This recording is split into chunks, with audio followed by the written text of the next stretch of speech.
رمضان کا مہینہ ہے اپنے رب سے معافی مانگنے کا مہینہ۔ سحری میں بھی دعا قبول ہوتی ہے، افطار میں بھی دعا قبول ہوتی ہے، تراویح کے بعد بھی دعائیں مانگے تو وقت قبولیت کا ہے۔ تیسرا کام رمضان میں جو کرنے والا وہ ہے کثرت سے استغفار۔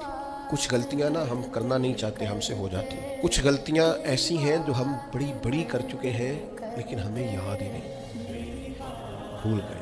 کچھ خطائیں ہم سے ایسی سرزد ہوتی ہیں جو لاشعوری میں ہو جاتی، ہمیں سمجھ نہیں ہوتی کہ یہ خطا ہے اور اتنی بڑی ہے۔ کسی شخص کو بعض اوقات کوئی ایسی بات کہہ دیتے ہیں کہ ہماری نظر میں وہ بات معمولی ہوتی ہے، پر وہ بیچارہ ساری رات سو نہیں سکتا۔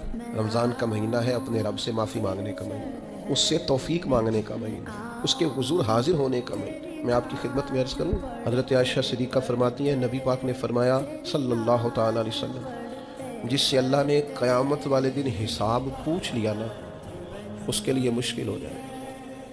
حساب بھئی یسیرہ یہ ہے کہ وہ مہربانی فرمائے اور فیصلہ جب کرے تو کرے ہی درگزر والا۔